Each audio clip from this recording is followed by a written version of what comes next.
Greetings everyone, and welcome back to another installment in The Phone Archive, a series in which we look at strange, weird, obscure and unique phones from all around the globe for your entertainment. And today's one, I want to look at one of the smallest phones of 2004, and it would be this right here, the Panasonic EB-A100. As most of you know by now, miniature tech items are just really awesome to me. And when I first stumbled across this phone, it just fascinated me. And I've just really wanted to take a deeper dive into one of these and see how much Panasonic were able to cram into such a small device. And yeah, 2004, 20 years ago, this would have been the phone to go with if you pretty much wanted no features whatsoever, just something compact enough to throw wherever and make phone calls and texts. And that's about it. I tried to dig up the original price of this and I could not find it, but I don't think it would have been too expensive given the feature set on this little Panasonic, which features a 1.6 inch 112 by 64 3-line LCD with wallpapers. That's important, that's a feature. Not a whole lot of internal storage because you can only store 250 contacts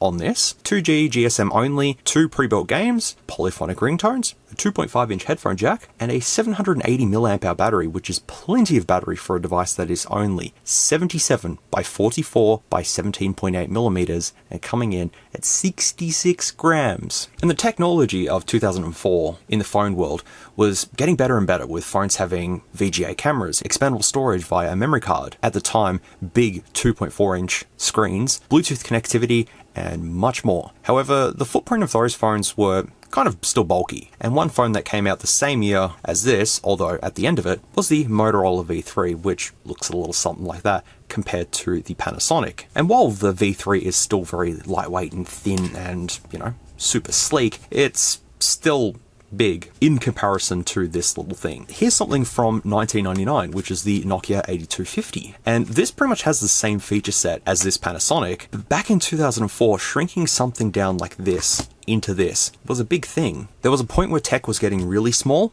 then it got really big. Then it got really small, and now it's going really big again. Now, this is not the world's smallest phone, but for 2004, it was. The previous year, Panasonic released the GD55, which I've got two of them right here, and they are slightly smaller than the A100. And unfortunately, both of mine do not have batteries. But as you can see between the A100 and the GD55, they are almost the exact same size, with the same features, but the GD55 had a small battery at 720 mAh. But don't they look so cute? All three of them in a line there. Oh, they are adorable, aren't they? And I've looked at a number of small phones on the channel, and there are plenty available on AliExpress to buy if you want something so basic that just does calls and texts and that's it. Although those devices feel more like novelty devices, and you can get some with like basic features like a camera and stuff for under $25 Australian. Once again, I've reviewed plenty of them on the channel already, so I don't really need to compare those phones with this one. Look, 20 years ago, you did have plenty of phones to go with, but not in this footprint. Thus, the Panasonic sort of held its own in that market. Once again, I'm not too sure of the retail price or the sales figures of these. The sales on these probably wouldn't have been as big as, say, something from Nokia, but this little niche market for tiny little compact phones, Panasonic had you covered. Another phone that sort of has the same footprint is the Siemens SL55, which has a color screen, a 4-way D-pad, and the option to have an external camera connected. You just plug that straight in there and that's it. You've now got a camera phone. I should look at this one day. But like, this is a slidey phone and it's still quite small, but not as small as this, although you still get more features with the Siemens at the end of the day. Is it pronounced Siemens? It doesn't matter. It's plenty of technology for 2004 to be crammed in a little tiny device like this. I don't have the biggest hands in the world, so maybe I'm not doing these phones enough justice, but here's an S23 Ultra. Maybe that helps. Is small. Let's take a better look at the A100 and see what it has to offer. So of course we have a little antenna at the top for better network connectivity, because they probably couldn't fit too much more inside of this little body. The front has this like really cool textured, like it looks leather sort of thing, but it's just all plastic of course, but it still looks really nice with silver buttons there, and the keypad as well as the LCD have a blue backlight, which I'll show you soon. Little earpiece at the top there, and the tiny little 1.6 inch display around the phone, the 2.5 inch headphone jack at the back. Either that's the same speaker as the earpiece, or they've got two speakers in here, and at the bottom we've got a charger port and a hole for a microphone, and that is all you get for this little device. Popping the back cover off though reveals the 780 mAh battery, and I know what you're thinking, well SMOOREZ, couldn't you just put one of these in there and it would work? Nah, unfortunately the contacts are in the wrong place, but I can show you something. How I originally got these to work is you just grab the good old-fashioned Nokia battery, you just connect it like that, see? And you can power up one of those with a Nokia battery. That's how I was able to test them beforehand. You just kind of have to finagle it. It works. But inside of the A100, we've got the little sticker there, which says Panasonic, the model, made in China, GSM, IMEI just there. You got your mini SIM slot there. That's pretty much inside of this. Not a whole lot going on. I will need to put a SIM card into this so I can actually show you all what this can do, which once again is not a whole lot, but I want to show you like ringtones and the games and all that sort of stuff, just to show you what this little gem has to offer. Back cover on, and we're ready. It says this tiny little phone. Here we go. And there it is. I might have to zoom in actually. I don't remember if this boots up with a beep or not. No, it doesn't. There you go. We've booted up. You can have a look at the display there. Our tiny little display with the blue backlight and the keypad lights as well. Which, honestly, the keypad lights are fairly bright. That's pretty good. So, if you wanted to be texting in the dark on the A100, you definitely could. In regards to the buttons, we've only just got a two-way directional pad. But the little tiny buttons themselves, they're manageable. For me anyways, they're manageable. If you had rather large hands, you'd probably struggle with it, but the buttons all feel very nice, very clicky. It's set to 2004, which is fine. I don't remember how this locks. That's not how it locks, but it's got a vibration motor. Ah. There we go. I've locked the keypad, and then I press OK to free the keypad. Did I just hold you hostage, keypad? I'm sorry. But in the menu of this, we've got My Phone, Games, Contacts, Calendar, Keyguard, Messages, Pocketnews, Application, Records. That's it. So let's start testing this thing and show you the very limited features on this. So, My Phone, sounds. I guess we're starting with ringtones already. So I'm going to put the volume all the way up. Should I put the key tone on? Why not? Hey! Beeps. Alright, let's get ringtones. Any call? Oh boy.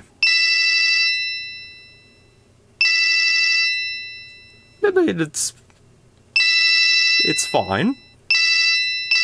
Oh, it's a slightly louder screaming one. They're all the same. Ah, they sound good. Oh, that's slightly different.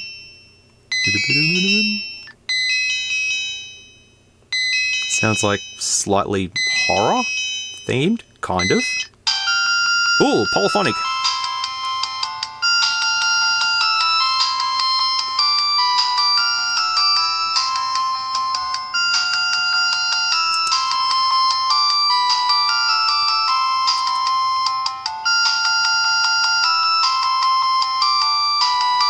Gotta have La Bamba on there.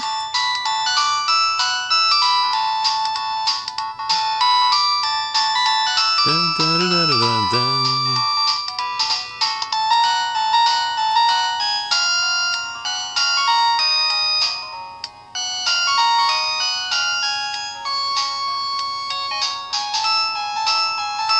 This is fun. Aww.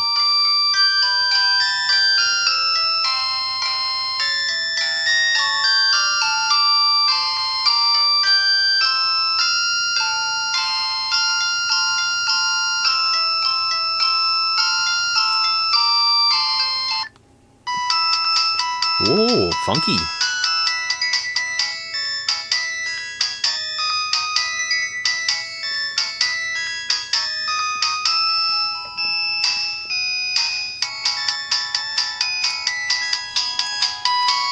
It's pretty decent for what it is, I'm not gonna lie.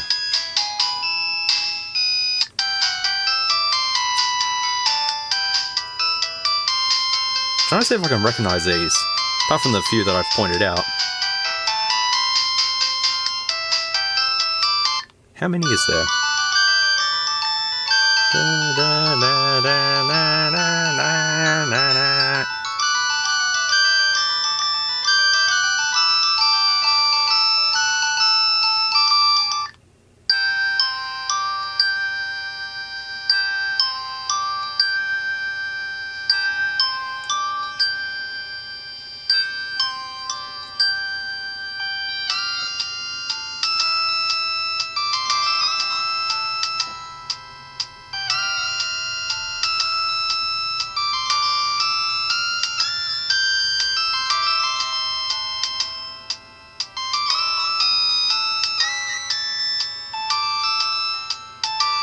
I don't think this ever ends.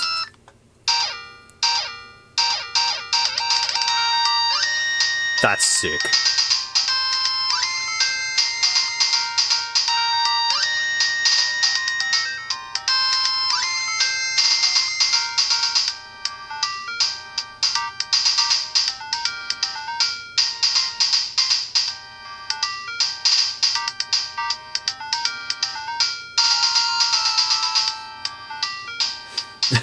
They go for a long time.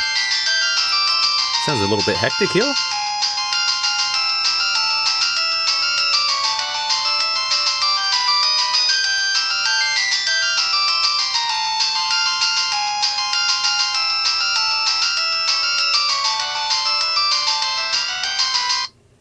Oh, we finally reached the end of one.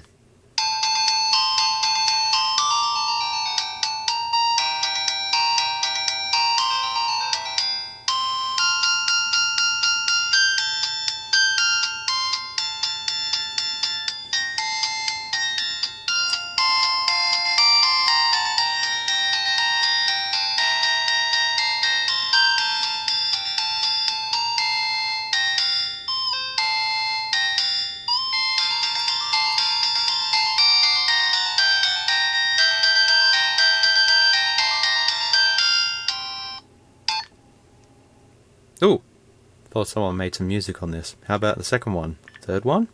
Fourth one? Fifth one? That's it. Back to the start. Ah, the screaming one. I remember when I first got my Alcatel. The first thing I did was sit there and go through the ringtones for like an hour, just playing them all, listening to them all. And I'd done that with the next phone I had, and the next phone, and the next phone. It was just something to do. The first thing you do was look into ringtones. What ringtones did you have on these? And also just another note as well. Where do you think I got this from? As well as this, and the Nokia, and the V3, and yeah, you get the point. All these are from e-waste as well, by the way. All these have been rescued from e-waste. They were going to be crushed and destroyed, and I saved them. And now they're in my collection. What about message tones? Oh, they're the same. I mean, it's polyphonic ringtones. It's something. I still remember that as a feature on old phones. There was like the spec sheet. Polyphonic ringtones was like right there. It was like a big thing. Polyphonic ringtones was the thing. Display. I have noticed the screen goes dim in a few seconds, so I might have to change that. Turn the backlight on or off. No, I can't adjust it in here. Animation. Ooh, animation. View. Ah, so you can have it boot up and say Panasonic, or you can have it boot up and say... Oh, that's cute. Let's have a look at the wallpapers. So we have a duck or a penguin waving at another. It's like bootleg Pokemon right there. What? Okay, sure. There's that too. It's not a dog. Not a koala either. Sure. Oh, sick! Dragons, man. That was so 2000s, having dragons on you and shirts that have flames on it and stuff. Ooh, geometric maze pattern thing. Looks like someone was playing Snake for about 16 days. Ooh, soccer. Yeah, kick. A little design there. Cute. Some flowers. Oh, a cup of tea and cups. Gradient. And back to the penguin Pokemon thing. I don't know. I think the dragon really fits this for some particular reason. I don't know. Oh, I can edit the greeting. It says welcome. Oh, good. Cool. So if I was to switch this off now, it should boot up. Yeah, there we go. And now I want to see it say welcome. There it is. See, it's technically a welcome now. Well done. Well done, little buddy. The primitive welcome of 2004. Well, it's not a welcome, but it says it. You can change the language, alerts, ring and vibrate. That's all good. Profiles is just normal. Activate, change the settings, which we've already been through. So that's pretty much all that's in my phone. Next up, we've got games though. We've got Hitmouse. I don't think I've ever played this before. We'll have sound on and vibration on. Level can be... Let's start with 1 just in case I stuff up. Instructions. When you see the mouse, press any button from 1 to 9 as quickly as possible to hit it. Remember that the cat is not your target. Example, if you press 5, you will hit the object hidden in the 5th hole. The game will end automatically and you'll be given a score. This might be the highest one. Good luck. Thanks a lot. Alright. Ah. Oh. Am I supposed to be doing that? I can't tell what that is up there. Okay. Oh, I stepped on a cat. That's no good. Okay. Oh, there's all kibbies everywhere now. Well, this is fun. You just just whack-a-mole, except whack-a-mouse. And don't hurt the kibbies. Oh, whoops. Yeah, and the other one's memory. Okay, my memory's terrible. You should all know that now. Uh-oh. This one, and this one. This one, and this one. This one. Oh, I did it. Oh, that's basic game of memory. Well, yeah, that's the 2 games that you have on here. You wouldn't have been able to download any other games onto this. You would have been just stuck with those 2 and that's it. Contacts? Is there any contacts that have been left on here from the previous owner? Nope. It's completely empty, but you could definitely create your contacts and store 250 of them in here if you wanted to. And if you go to memory status, see? 250. Remember that also being a feature set, how many contacts you could store on your phone. We're moving through this quite fast because there's not a lot of features on this. Calendar is as basic as you're going to get. You can do an agenda and then type in a memo and then save it if you wanted to, but it's set to 2004 and you just go all the way along. We'll have to try messaging as well. Too bad I couldn't use this as an actual phone though. Sad that we killed off 2G here in Australia. Keyguard we've already been to though, so we can go to messages. So if I was to go... Okay, T9's on. Picture and sound? I am ironic. I am glad. I am skeptical. I am sad. Wow. I am crying. I am winking. I am laughing. I am indifferent. In love, kissing. I am confused. Tongue hanging. I am angry. Wearing glasses. Devil. I am ironic. What about sound?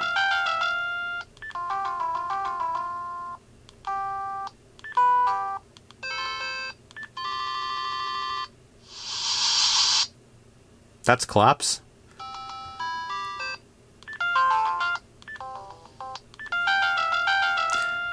Okay. How does one turn T9 off? There we go.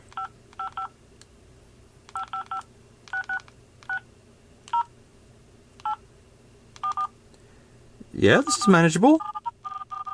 No, it's not. Okay, go be a bit careful with your button pushing or else you're going to push other buttons, but you can message on this perfectly fine. It would take a little bit of getting used to, but I imagine this would be more of a calls-only phone. But you could definitely text if you wanted to. How many messages can you store on the phone? 50 messages. Wow. There's probably, what, less than a megabyte of memory in this? And RAM as well, I wouldn't even know the RAM in this. Or the CPU. That's why I do want to tear this apart to have a look at the innards, because I can't find any pictures online for the motherboard of this. We've got Pocketnews, which can't do a whole lot there because no 2G. Wish I could have shown you something, but may have broken it. It's okay. I don't want Pocketnews.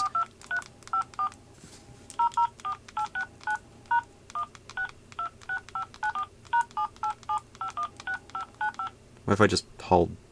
Oh, what are you doing? Go back, buddy. Okay, there we go. Application? Clock. You can have it scream at you, and you can have it to power off whenever you want. Not a whole lot of settings either. It's just a basic clock. You've got a calculator that looks like a calculator. Oh, that's cool. Where's plus? Oh, you have to do this, and then do 2, plus 2 equals 4. That's not really quick maths at all. But you've got a little calculator on this. This is cute. Currency conversion chart. You could definitely do that if you wanted to. Melody composer. My Music 1. Play. There's a full drum. We'll do melody edit. Main track. Cool. Guitar. Drum and bass.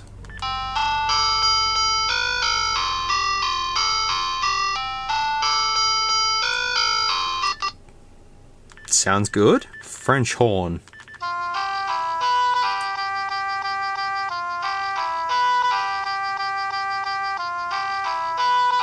What if I speed it up? 220 beats per minute. A work of art.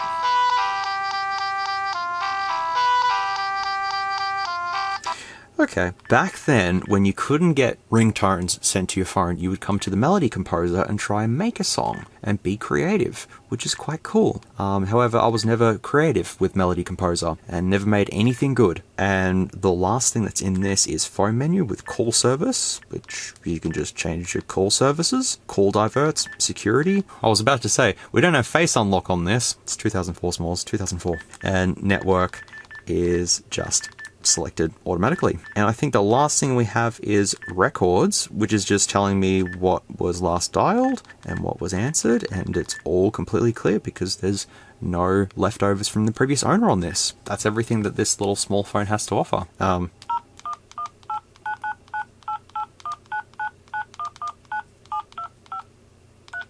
Call fail, please retry. Worth giving the emergency services call a shot. You'd still be able to call emergency services with one of these actually. That still works. It's just calling anyone else doesn't work. This is absolutely basic. The features that you do have on this are bare minimum. You've got some games, you've got some polyphonic ringtones, you've got a couple of wallpapers, which actually, come to think of it, where's the wallpapers? Once I'd get service, it would probably appear there. God, that vibration motor though. Whew. It is so basic. For 2004 though, if you needed a phone to just throw to the side, grab it, make a phone call or whatever, this is perfect. But if you wanted something with features, well, you'd have to pay a lot more than what this would have been worth. If anyone knows how much this would have been worth, feel free to let me know. It's definitely interesting, that's for sure. But feature-wise, it is extremely limited because they didn't need to put a whole bunch of features on here. It was just, here's a phone, make some calls, here's some other things that you can do. That's pretty much it. Panasonic did release the G50, which had a color display, but probably the same features as this, to be fairly honest. They also made a couple of other weirdo devices like the G70, and one phone that I did actually use for a day, I borrowed it off a friend, was the Panasonic X300, which looked a little something like this. I really want one of these again because it was cool. It's a camcorder. How cool is that? Good luck trying to find one of those though. This little Tic Tac is not powerful at all, but it would have definitely done the job in 2004, unless you had a Nokia already and were just using this and you didn't need one of these. But as a secondary phone or as a backup phone, with phones back then not having dual SIM, would have been a good option. Chuck a SIM in this, off you go. So yeah, a couple of years later, you then get something like this. It's quite thick, but it's got a spinny thing and front camera. I want to show you all my phones that I've got. I have so many of them that I'd love to just share with you all, but I wasn't expecting to sit here for hours and play around with this, but I just wanted to show you all. This is what it does. So I power it off. Too bad it didn't do some sort of a, sound, but let's tear it apart though. Let's do surgery on a Tic Tac. I'm gonna have to break through 2 warranty stickers. It means I can't contact Panasonic and claim my warranty anymore. What screws are these even? They Torx perhaps? What are they? Break through the other warranty seal. Sorry buddy. Is that it? I assume the whole thing just sort of pops apart. Yep. That's it.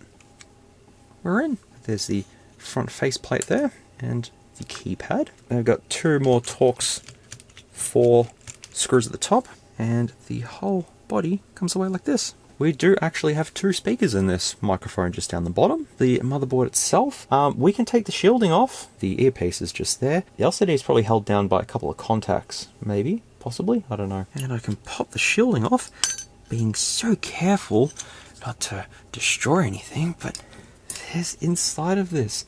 What have we got? It's a Sky module. Well, I just assume it's called Sky. And then we have that there, Skyworks.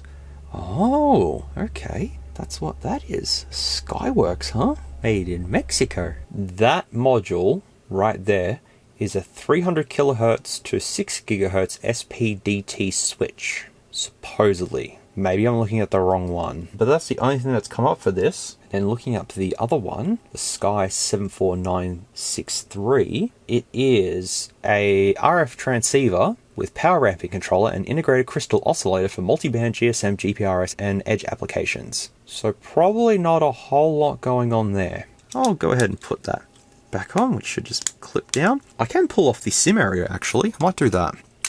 Let's see what's in there. Ah! Aha! This is what we're looking for. This is what we're looking for. Oh, okay. Wow. Alright. Because I was going to say, surely that's not the system on chip. No, it's the analog devices just here. Let's have a look and see what this is. Looking up that analog devices chip didn't bring up a whole lot. There's probably like no information whatsoever online for these things. There's a little tiny module just there, which is probably RAM maybe. Yeah, that's probably some sort of a storage or RAM or something, or the RAM's integrated onto the system on chip. Very interesting to see what's inside of this. In 2004, they just put all that on there. That is really, really interesting stuff. I'll just go ahead and put that back on there and put the 2 screws back on. I think I remember how to put this back together. And one time I actually can pull the shielding off without destroying it. Unfortunately, one of the little plastic clips broke, but that's okay. The 2 little screws at the bottom will hold it down. Let me just quickly see if it works. It should still work. Don't think I destroyed it. No, I didn't destroy it. For the fun of it, let me take apart one of these. So this has been taken apart before, so let's see what's inside of this. I'm just curious to see if it's the exact same inside of this, or if it's ever so slightly different. It's probably different because of the battery contacts being on the opposite side. Yeah, we've only got 1 screw holding this down at the top. Pretty much the same speaker, same vibration motor. The microphone is on the motherboard this time around. I would be able to use this if I held that into place and then press this. I'd be able to now show you the GD55 like this. Probably not going to do that though, but it gives you a good idea that at least it works though. I'll take the shielding off, and it looks like it's the same. Got a little, what, thermal pad or something on there? Pretty sure we weren't needing that anyways, but that's okay. So we've got a RF31110 module, and then the Skyworks CX7401716. Slightly different on this one. And then the SIM area. Aha! Analog devices there. And then more analog devices there, as well as an AMD chip. Wow! Definitely have to Google these and see what these come up with. Interesting to see AMD in there. AMD were making a lot of chips like this back then. Oh, go ahead and slap this back together. And I think we're done for today, having a look at the tiny little phones from Panasonic. Miniature tech devices just fascinate me so much. I don't know why. It's just great to see technology in such a small little tiny form factor. I don't know, maybe it's just me. It's probably just me. I'll just put that over there somewhere. That's perfect.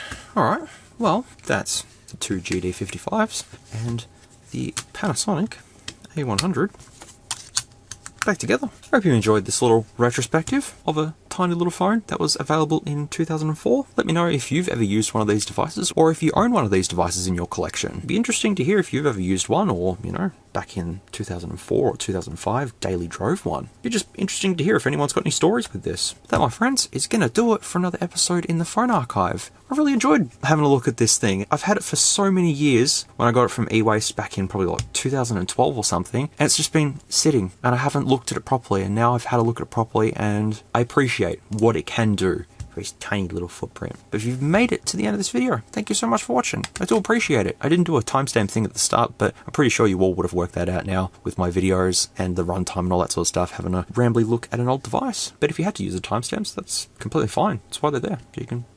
But yeah, this idea came to me not too long ago, and I thought, oh, I'd really love to cover one of those tiny phones on my channel just to see if they can do anything. Too bad I couldn't play BFG Division on it or done a bit more than what I could have done, but it is what it is. And it was still interesting to have a look at it regardless. That's this quick video done. Thank you all so much for watching. I really do appreciate it. And as always, take care, stay safe, be good people. And I'll see you all in the next video, which will be something to do with more cheap technology or something. But I honestly have enjoyed having a look back at this. This was really fun. If I was to do a retrospective look at the N90, I'd be here for about 3 hours because there's a lot to cover on this thing. Also, this Palm that I have, I don't know. I have too many phones. I should do a phone tour soon because it's just hectic with the amount of phones I have. Until the next time I see you all, keep being awesome and take care of yourself. Do something good for yourself. And if you've already done something good for yourself, do something good for someone else. Look after one another. And I'll see you all soon for another cheapy, rambly video. Bye. If you like this content, feel free to leave a like or a dislike if you didn't. Thanks heaps for watching, and I'll catch you all in the next video.